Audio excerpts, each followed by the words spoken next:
Well, good morning again. You get to see me again. All right, so I'll just go ahead and let you know, some of you may have heard, some of you may have not. The reason why Greg is not here this morning is he tragically lost one of his cousins who was in Virginia this past week. And so he's going up there to do the funeral and things like that and be with his family. So if you could, just keep his family in your prayers. But what that also means is that I'm in control this morning, right? No, I'm not going to do anything too crazy. I didn't have enough time to plan it because I didn't find out till Thursday night. So, but I want to talk to you about something. And so I went and spoke at the church I grew up in a few weeks, maybe about a month ago. And I had this message, and obviously with the wedding and stuff, you know, I was like, Greg's like, you know what, just preach that message that you preached at Macedonia. And so I got here this morning, I was like, yeah, okay, I'll do that. And I started looking at it, and I was like, no, I'm not. So I got about 50-50 right now on this. But one of my favorite things to do is to ponder the depths of God's character, ponder who he is, just think about him, think about the things that are so hard to understand. And so what I want to start y'all with this morning is I want everybody to close your eyes. You don't got to look at me. I ain't pretty, so just close your eyes. Nobody's going to jump up behind you or nothing. I know it's almost Halloween. But so, first thing I want you to think about is I want you to imagine how big God is. Just try to imagine it. Just see God, see how big he is, see how massive he is.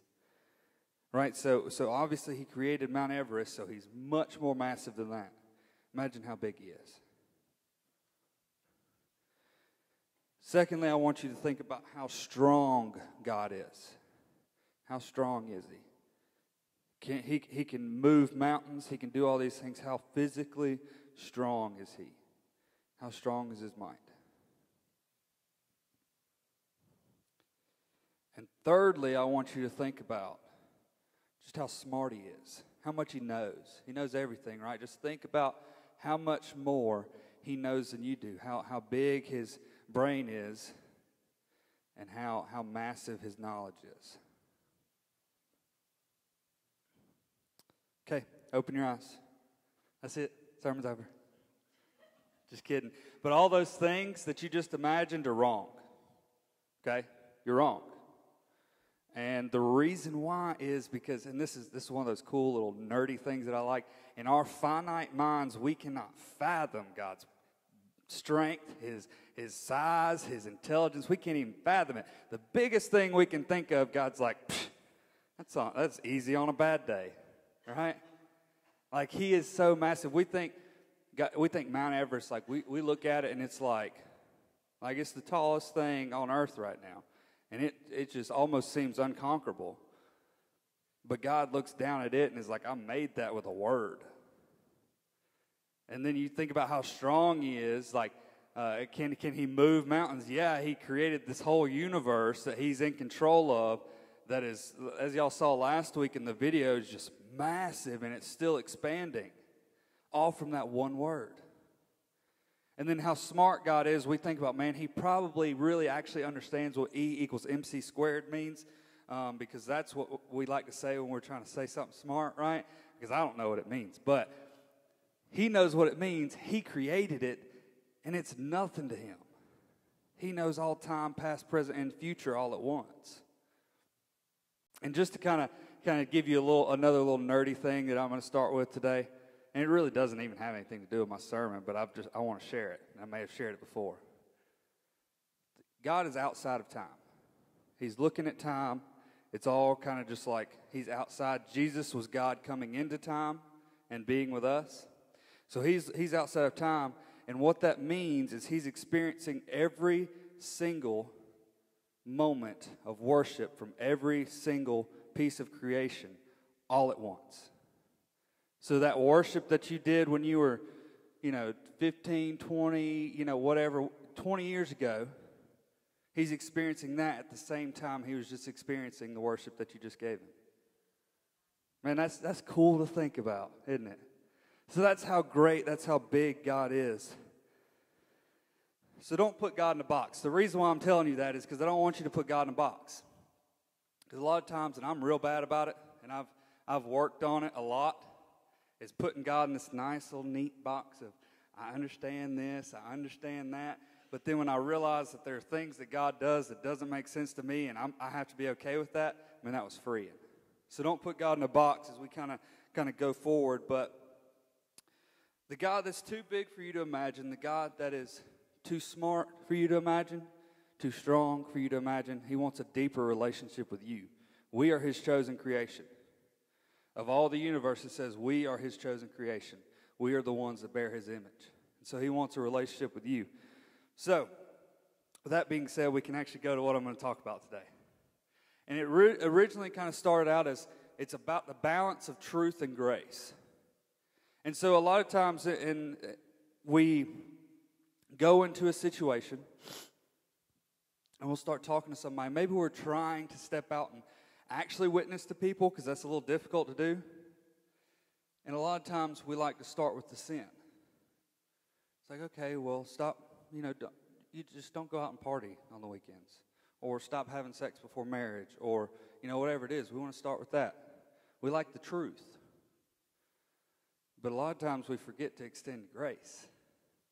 And so we get so focused on, you got to do this, you got to do that, you got to be better at this, you got to be better at that, that we forget to lift up and to love those who need grace.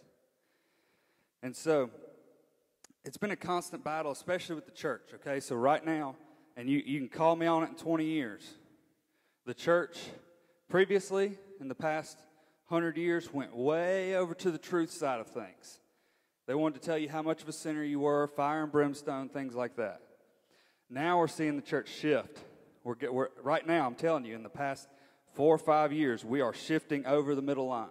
And we are seeing a lot of churches move towards the grace side, which is good to an extent.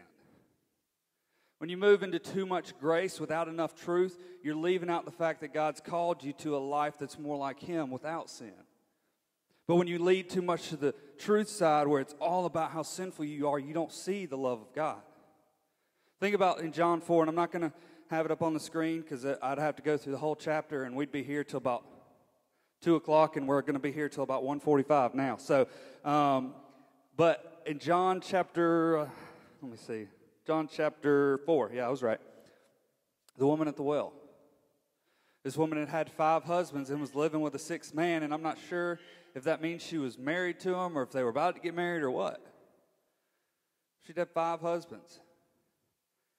And Jesus comes to her in the middle of the day, breaking all kind of cultural laws where you're not supposed to talk to women and all this kind of stuff. And you got to, she was out in the middle of the day, which is very unheard of for women to go get water during the middle of the day. I'm not going to go deep into that. But he was breaking all the social norms to go out and say, hey, I know you. And I know your sin. He even told her, he called her out. He's like, go get your husband. She said, I don't have a husband. He said, you're right. You've had 5, and the one you're living with now is not your husband. And so he speaks to her sin to let her know that he knows her. Did that make sense? And when he did that, throughout the rest of it, you don't see any more about it. All he does is sit there and love on her. It reveals himself as living water to this woman at the well who he should not even be talking to. He's breaking every norm, every law, everything you can think of to extend love and grace to someone who is bound in sin. But so often the church, we're swinging that pendulum. If we were perfect, we'd stay right in the middle, which is right where Jesus was. He knew how to balance it in a way that we can't. But, we're swinging that pendulum, and we want to go to the grace side because we want to love on people, but at the same time, sin makes us uncomfortable. And the way we handle that is by putting it down, by talking bad, by trying to rid it. Actually, and this may not even flow well with my sermon, but I wanted to share it. There's a new guy that's been coming. He's not here this week. I was sitting down with him talking. It was me. It was the day before Zach got married. It was me, Zach, and 2 other guys. We were sitting down, we got to talking. You know, when you got guys that love God, a lot of times the conversation shifts that way. We didn't plan it. We got to talking, and he's like, see, a lot of times the church, this is something, I'm paraphrasing. I'll get as close as I can. He said, see, a lot of times the church, they want the people to look like the gospel they've never heard before they even come in the doors. And I told him, I was like, I'm going to use that on Sunday. Because so often we want people to come in and look like Jesus before they fit into this bubble of church. But they've never heard what that bubble is supposed to look like. And so this is the battle with the church, and this is the battle with Christianity. But did Jesus say to this woman, did he say, go to the temple and get cleaned up, do all this ceremonial stuff, then come back to me, and then I will show you love? No. In the midst of her sin. She didn't go and break up with that guy and kick him out of her house before this happened. She was still living in it, and he showed her love. I mean, he revealed more than he had up to that point to this woman and offered her living water. And you know what? She went back to her town and told everybody. And multiple people started following Jesus because of her account. And they came, they were like, we're going to go see for ourselves. And they came and they saw and they followed. And Jesus didn't sit there and spend 30 minutes telling her about how sinful she is. I think a lot of times we have good intentions, but we start with the wrong foot forward. So the truth, you know, we'll talk about truth real quick. What is truth? Truth, I Googled it, because that's the best way to find answers, means to be in accordance with a fact or reality. Okay? And so what does that mean for us Christians? We must believe that the Bible is truth. If you start believing that the Bible is not truth, you're playing with some dangerous things, and you're kind of stepping out of Christianity into something that you're making up yourself. And so we believe the Bible is truth. So that must mean that we believe who Jesus was. We believe who God is. We believe in the Holy Spirit. But it also means that we have to believe the truths of what the Bible says about sin. Right? And so when we see sin, we believe that watching pornography is a sin. We believe that homosexuality is a sin. And that's a hot button topic today. There's nothing, there's nothing special about that sin. I'll just put that out there. It's just another sin. Okay? Just as much as murder or adultery or stealing. So we've covered some of the big ones, but what about lust?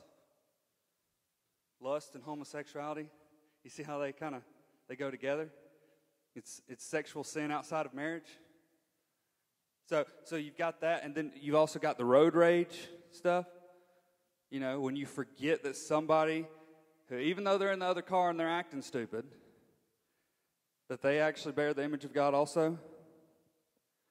And we also believe that judging others as less worthy of God's love is a sin.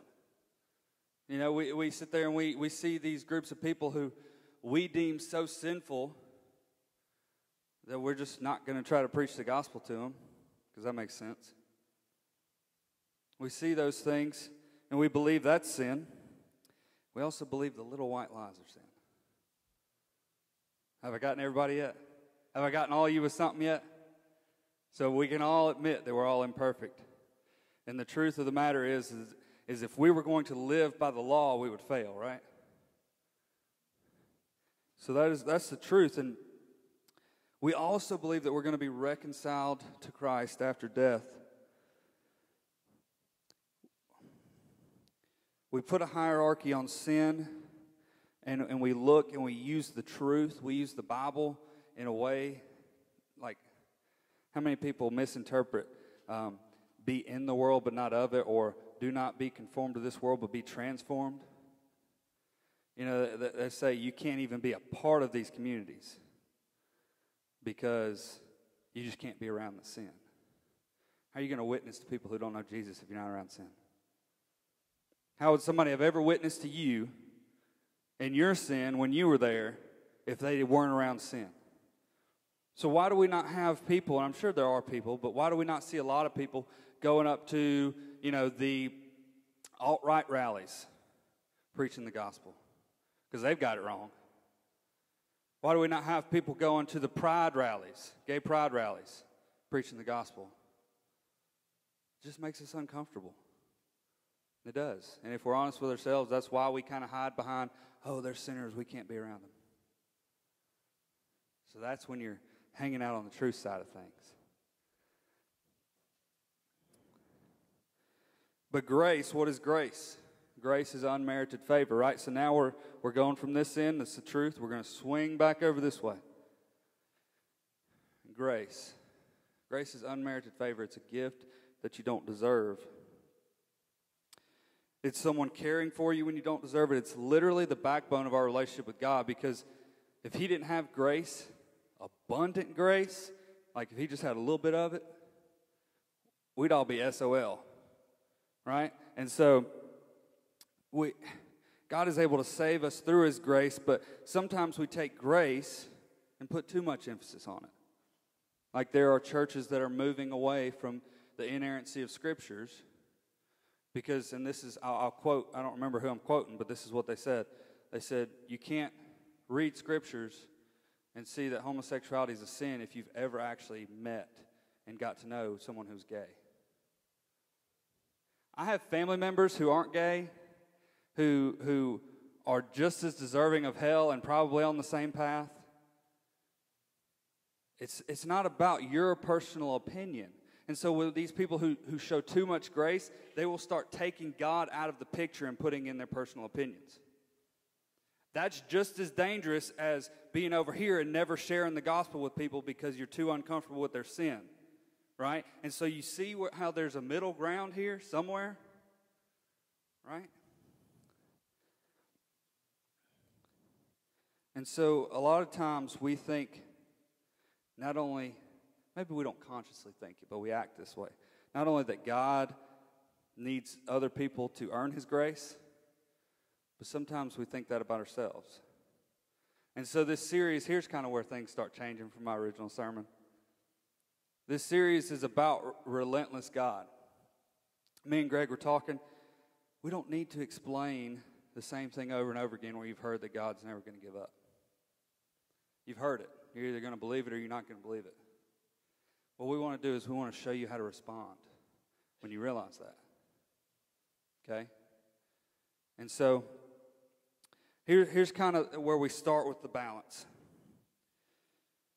Some of you are limiting the power of God in your life because you rely too much on how sinful you are. You sit in shame. You sit in guilt.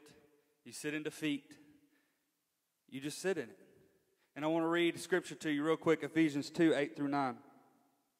It says, "For by grace you have been saved through faith, and this is not of your own doing. It is the gift of God, not a result of works, so that no one may boast." How many of you have ever, and you don't actually have to raise your hand, how many of you have ever felt like you're just too far from God to come back? You felt like you got too much sin that God doesn't want to talk to you.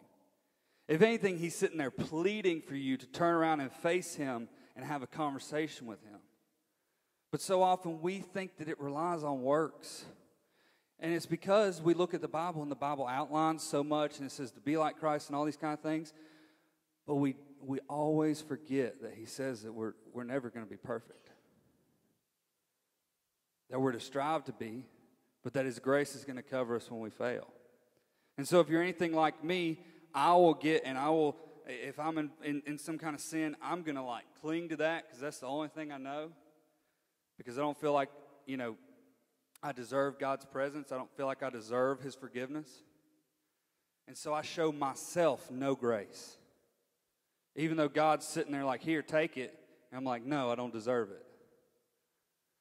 And so a lot of times we're messing up the balance in our own lives.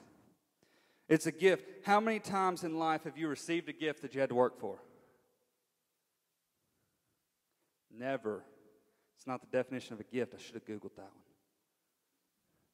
It becomes an earned wage. If you have to work for it, it means you earned it. It's no longer a gift. And so if you look at Ephesians 2, 8 through 9, it says, it is the gift of God. It is not of works. Because if it was of works, you'd probably be a little cocky. and you wouldn't think you'd need God anymore. And so his grace is a gift. Jesus didn't die. This is big. I like to say this, and I feel like I've drilled this in the youth kids' head a good bit. Jesus didn't die so that you can walk around trying to be good enough. Okay? Because you're wasting your time. Jesus died so that you would be free to glorify God, and he will cover you when you fail. It's called legalism. If you start doing things because you feel like if you don't, it's sinful, or you feel like you have to earn God's favor, like you have to do these things, and every time that you mess up, that, wow, okay, now I just can't even talk to God today because I've done messed up. He's mad at me. That's not what it is. It's a gift. He freed you up because he knows you're going to fail. He says, walk with me the best that you can, and I will cover you when you can't. So this is where it gets good. Look at 1 Corinthians 13, 1 through 3. If I speak in tongues of men and angels but have not love, I am a noisy gong or a clanging cymbal. And if I have prophetic powers and understand all mysteries and all knowledge, and I have all faith so as to remove mountains but have not love, I am nothing. If I give away all that I have, and if I deliver up my body to be burned but have not love, I gain nothing. Don't care if you're the best preacher in the world. Don't care if you have all these spiritual gifts, whatever it may be. I don't care if you're the most loving person. I don't care if you give away every penny you have. If you are not doing it because of love, it's worthless. But here's a nuance that came to me this morning. God is giving us directions on how to be more like him. And so if he's telling us that this is how we have to be like him, he has to follow those same guidelines. So he's got all this knowledge, he's got all this power. If he didn't have love, he wouldn't have nothing. So he's trying to show us that as we should love other people, he has loved us. And so I could go and take it to say, okay, we need to go out and we need to love other people. I preached that last time. I'm going to preach something different this time. Sometimes you got to love yourself. Okay? God's grace is relentless. It's not limited. And so what we struggle with is sometimes we get down. Okay? And I was talking to some youth students one day, and I had one of them get on the floor. They're like, hey, why am I getting on the floor? Right? I said, lay down. I said, now get up. As soon as they got up, I went, pushed them back down. And they're laughing, they're giggling. They think it's funny at this point. I said, come on, get up.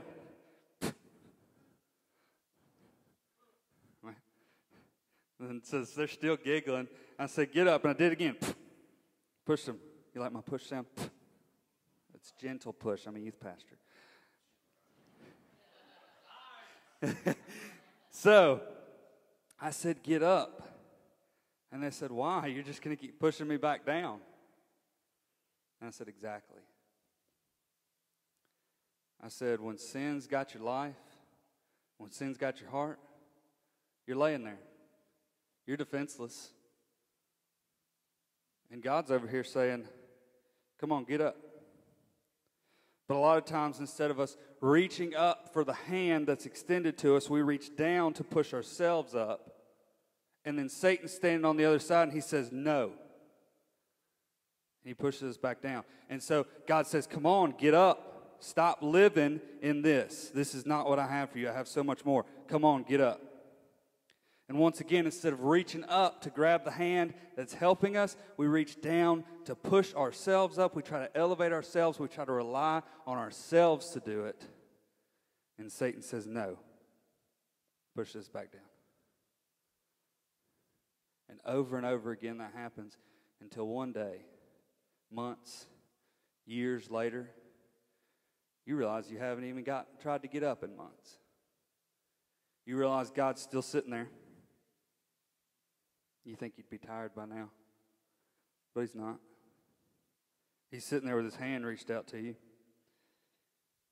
And you're just looking up at him like, man, I'd have to give up a lot to rely on you to pull me up. But this has gotten a little comfortable down here. You know, I'm getting kind of used to it.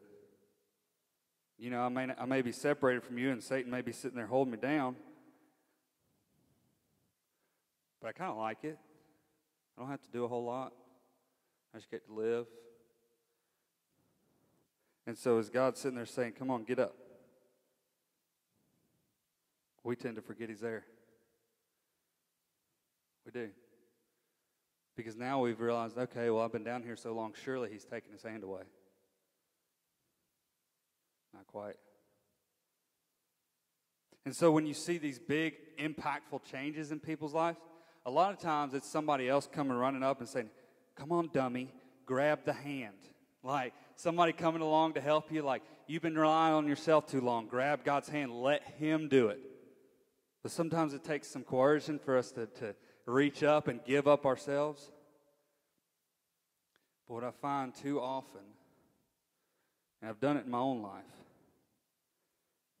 is Christians are just laying there. We think that this sin has some kind of power over us because that's what our natural minds tell us. That's what Satan tells us. That's what we believe because we don't see the way out. But remember how big and how smart and how strong God is? He can do things that we can't imagine. What you can't imagine is how he's going to pull you out because you think you're so addicted. What you can't imagine is how he's going to pull you out because you think you're so broken. But see, God's grace and his truth come into play in our lives.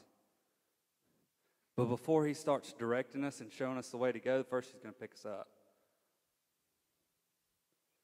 And so not only in when you witness to people, but in your own life, you must extend grace first. And here's kind of the way I like to think about it. You got to start with grace, you got to end with grace, and grace better be all throughout the middle because that's what God's done for you. If you can't show other people that grace, it's because you don't understand the grace that's been shown to you very well. So there's a balance. There's more people in this room right now than you think that are laying on the floor. I guarantee you if I were to sit down and talk to you and you were actually willing to be vulnerable, we'd all find something that keeps us down. You know, even Paul, this guy we think is so great. We forget, one, he was the worst of sinners, but two, he even said he had a thorn in his flesh. God, let there be that thorn in his flesh. Because of all the surpassing revelations that God was giving Paul, God was like, don't get cocky. He's like, because you're not doing anything without me. And so you're going to go through this struggle. You're going to go through this turmoil because I want you to remember how much you need me.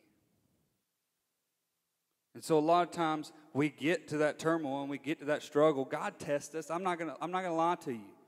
God tests us. He's going to put us through stuff. He's going to let things happen in our life so that we can then turn around and glorify him and grow closer to him at the end of it. But so often in the middle of those tests, we get down there and we're like, could get a tan down here. It's pretty nice. We get comfortable and we fail the test ultimately. But God's always reaching out. So not only in your witness to other people, but in your own life, extend yourself some grace. Man, if you're anything like me, I could sit there and give you a list of all the reasons I'm not worthy to be standing right here. Neither is Greg. Me and Greg are pretty close. We talk all the time. We'll sit there and tell each other just about how much, like, man, we should, we're not really worthy of this. But the good thing is that we realize it's not us that has to do it. It's not me coming up here to show you how great I am so that you can be like me. You don't want to do that. It's me coming up here to show you how great God is so that you can try to be more like him. And today, I want you to extend yourself some grace. Because I think most of us got the truth part down. I think most of us understand where we fall short. You know, there may be some things that you don't see in your own personal life, you know, that other people see. That's another topic. But instead of sitting in the guilt and shame, let's move. I tell my students this all the time. I think I've used it here, so sorry if you remember me saying this. There's a difference between guilt and shame, and conviction. Guilt and shame makes you want to run and hide.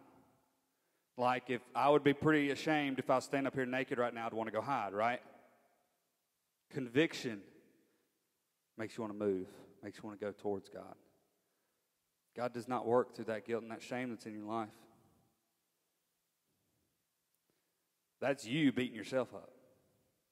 God works through the conviction that makes you want to draw closer to Him. But so often we forget the God half of things and we just sit over here, sit in the guilt. Man, I don't deserve it. And you'll come in here and you'll be like, oh man, God is great. Come down here and pray, man, I don't deserve it. I just thank you for your love, God. I know you still love me. I don't feel it necessarily, but I know it's there. And then you get up and walk out and the guilt hits you in the face. Now you realize it's not an emotional response anymore. Now you've got the real world out there and everything reminding you of how bad you are. Extend yourself some grace. Now, it's not me saying go crazy and do what you want. But what it is saying is open up some room for God to come in and just love on you. The most broken people, you know what you don't do to them? You don't go in and just start trying to fix them. No. You go in and you just love on them. You let them talk. You know, you try to be yourself. You know. I was talking to somebody the other day. He was like, man, I enjoy being able to not feel like I have to be something I'm not with y'all. You just love on them. And so sometimes you've got to love on yourself because it's our Relentless series. God's grace is relentless. It's always there. Like, He's not going to relent from doing this. Right? So He's sitting there waiting. He's looking at you. His arm's not tired. He's not any weaker than He was when He got there. But He's not going to relent. He's going to constantly pursue you. He's going to constantly try to love you. I was listening to a song earlier, and I think it's totally a God thing. It was like a spontaneous, it's Worship Mob, if you know anything about them. But this girl just started singing something that's come to her heart. She said, there's life in you yet. There's life in you yet. There's more to your story. It's not over. There's life in you yet. Do you believe it? And she didn't know she was going to be in this service today. But there's more life in you. You're not 100% defeated if you're still alive. So it's not over. There's more. Most of us in here are, you know, we still got at least a couple years, hopefully. Right? Are you just going to stay who you are until it's over? Are you content with what you are? Because if you are, we need to talk. Extend yourself some grace so that God can come in and add to that story so that you can open that book cover back up and keep writing. You're not done. And we've got this song, Adam, you can come on up, that Greg has requested that we're going to do every week during the series. It's the Relentless Love. Jess sang it a few weeks ago. Man, I love it. I listened to it about 4 or 5 times this morning in my headset after Adam had done sang it 2 or 3 times, right? I just want to read you the chorus so that you remember what you're singing when you sing it. Oh, the overwhelming, never-ending, reckless love of God. It chases me down, fights till I'm found, leaves the 99. That's important. He leaves the 99 sheep to come find the one. And you might be the one, or you might be the one of however many people are in here that He's also leaving the 99 for. But He's leaving the 99 because It chases you. I'm going backwards. It chases me down. It fights till I'm found. He's not going to relent. I couldn't earn it. I don't deserve it. All right? When you sing that, you better sing it loud because it's true. You don't deserve it. I don't deserve it. None of us do. But then, still, you give yourself away. I couldn't earn it. I don't deserve it. Still, you give yourself away. Man. Oh, the overwhelming, never-ending, reckless grace of God. It's actually love right there. I changed it. So today, it's weird. I don't know that I've ever heard a pastor say this. Extend some grace to yourself. If you're struggling in that sin, if you're struggling with feeling so unworthy of God, extend some grace to yourself. He's extended it to you. But you're like, no. Extend some grace to yourself today. Give God room to open you up and move. And you know what the next step is? It's time to get up. And that's where we're going. So y'all be ready. Because God's love is reckless, it's restless, it's relentless, it's all those R words. Because He loves us and He wants a deep knowing, to be truly known relationship with His creation that bears His image.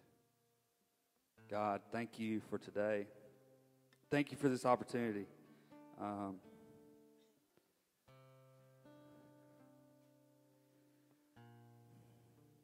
So often we lay down. We get beaten down, God, and we get comfortable there because we like sin, God, because it's fun, it feels good, whatever it may be. We like it. And we've tasted the fruit of your Spirit, God. We know what you have for us, or we know what your word says that you have for us. But God, it's just so much easier just to lay down.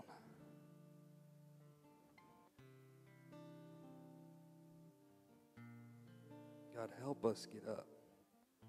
Even if it means coming down and grabbing us by the shirt and pulling us up, God, help us to have the strength to let you do it for us. God, if we can reach up and grab, let us reach up and grab. But God, if we're so broken that we can't even do that, God, reach down and pick every ounce of us up off the ground. Because if we keep pushing ourselves up, if we keep trying to elevate ourselves and do it ourselves and think that we have the power, we have the strength, God, we're going to continue to be wrong. We're going to continue to be put down. We're going to continue to lose.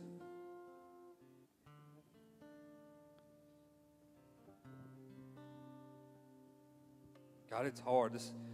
In all of Christianity, I think this is one of the hardest things, is learning to accept your grace. God, because deep in our souls, once we know you, God, we want to be so much like you, but we're so terrible at it. And so we're caught between wanting to be like you, that desire, but knowing how bad we are at it, God, and feeling like we'll just never reach it.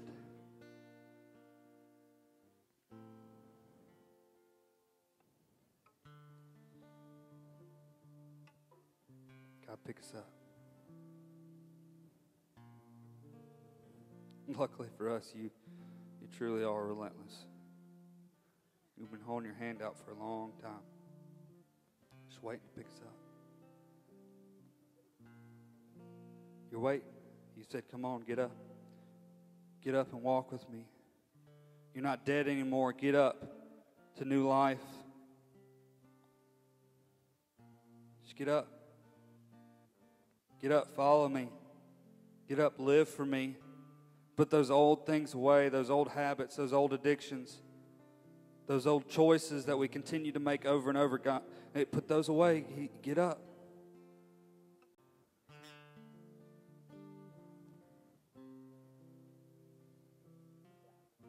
God, for the people in this room that I know, there are some that are laying and they're broken. God, they don't even have the strength to move anymore. Please Please, I beg you, pleading with you, pick them up today. Pick them up and carry them for a while till they get their strength back. Show them that love that's so relentless, God. Show it to them.